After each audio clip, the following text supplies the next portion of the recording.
मुझे महाभारत काल का सबसे डरावना इतिहास लगता है वो, जब मैं अश्वत्थामा जी के बारे में पढ़ता हूँ। फिर एक खबर चलती है कि वो अभी भी जिंदा है। कई बार अखबारों में छप जाता है कि यहाँ किसी को देखा गया। अश्वत्थामा के बारे में थोड़ा बताइए हमें कि उनके किरदार को आप किस नजरिए से देखते हैं। वो एक ऐसे घर में पैदा हुआ जहाँ दूध नहीं था, और जब उसने दूध मांगा तो उसकी माँ ने आटे को पानी में घोल के से दूध के पिला दिया। एक बड़ा इंटरेस्टिंग कैरेक्टर है अश्वत्थामा। अभी एक फिल्म भी आई है, अमिताभ बच्चन साहब ने किरदार निभाया, और मुझे महाभारत काल का सबसे डरावना इतिहास लगता है वो, जब मैं अश्वत्थामा जी के बारे में पढ़ता हूँ कि कैसे उनके पिताजी की, द्रोणाचार्य जी का जब हत्या या वध हुआ, और उसके बाद वो गए और पांडवों के कुल का नाश करने की कोशिश की और सारे बच्चों को मार दिया, और एक क्लैरिटी थी। और फिर एक खबर चलती है कि वो अभी भी जिंदा है। कई बार अखबारों में छप जाता है कि यहाँ किसी को देखा गया। अश्वत्थामा के बारे में थोड़ा बताइए हमें कि उनके किरदार को आप किस नजरिए से देखते हैं, सही गलत कैसे। अश्वत्थामा परिस्थितियों के हाथों गढ़ा गया एक किरदार है, एक कैरेक्टर है। वो एक ऐसे घर में पैदा हुआ जहाँ दूध नहीं था, और जब उसने दूध मांगा तो उसकी माँ ने आटे को पानी में घोल के से दूध के पिला दिया।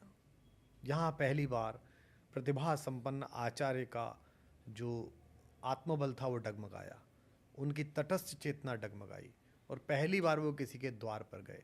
और द्वार पर भी वो भीख मांगने नहीं गए थे, वो प्रतिदान लेने गए थे। जो उन्होंने किया था वो करने गए थे। उन्होंने जब द्रुपद की प्राण रक्षा की थी, द्रुपद ने कहा था कभी मैं जब राजा बनूंगा तो आधा राज्य तुझे दूंगा, तो वो आधा राज्य मांगने भी नहीं गया था। उस आचार्य का स्वाभिमान कम मत करिए। द्रोणाचार्य को बहुत लोग गाली बकते हैं। मैं खुद आचार्य कुल से हूँ, मेरे पिता अध्यापक रहे, मैं अध्यापक रहा हूँ, मेरी पत्नी अध्यापक है, मेरे परिवार में अध्यापक है, मेरी माता जी। तो आपकी माता जी। द्रोणाचार्य को गाली मत दीजिए।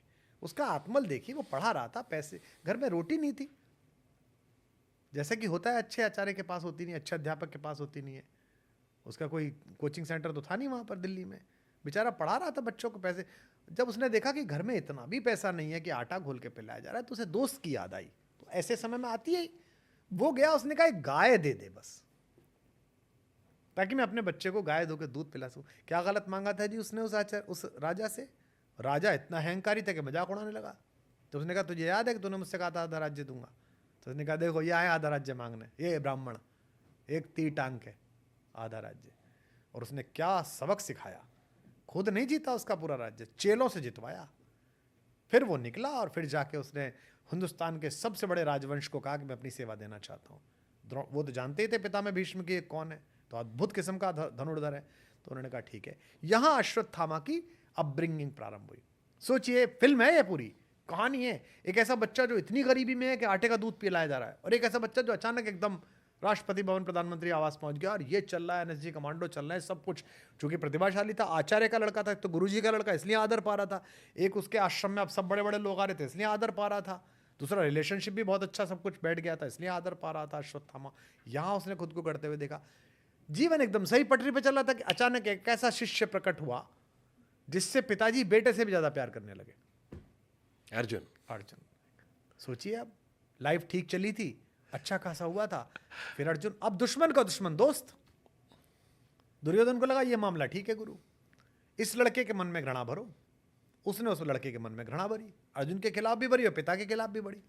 पर पिता इस राजयोग में अपने बच्चों को पालने में अपने बेटे से दूर होते चले गए। उन्होंने बेटे का मन नहीं पड़ा कभी कि मेरा बेटा क्या चाहता है। इसीलिए बच्चों को डील करते समय बड़ा ध्यान से बोलना चाहिए। कभी भी तुलना नहीं करनी चाहिए पड़ोस के बच्चे से, फलाने का पप्पू देखो, अबे वो तुमसे घृणा करने लगेगा फलाने पप्पू के चक्कर में। तो ये दुर्योधन ने षड्यंत्र रचा, और उस षड्यंत्र को अनायास पानी दिया द्रोणाचार्य जी की व्यस्तता ने और उनके अर्जुन के प्रति प्रेम में। ये आप देखते हैं ओलंपिक में मुक्का पे जीतने के बाद, कुर्सी पे जीतने के बाद, जिस तरह बच्चियां अपने कोच से लिपट जाती हैं, जिस तरह लड़के अपने कोच के चरणों में लेट जाते हैं, पागलों की तरह रोते। कौन है? जितना पसीना उसने बहाया उससे ज्यादा कोच ने बहाया है। कोच का तो सब कुछ दांव पर है, ये तो फिर भी स्टार बन जाएगा। कोच को तो यही मिला है, क्योंकि कोच कौन है? जो कर नहीं पाया।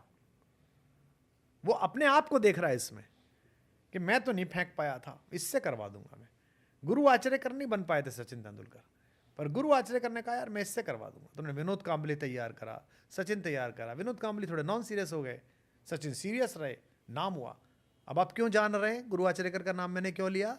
क्योंकि सचिन तेंदुलकर है।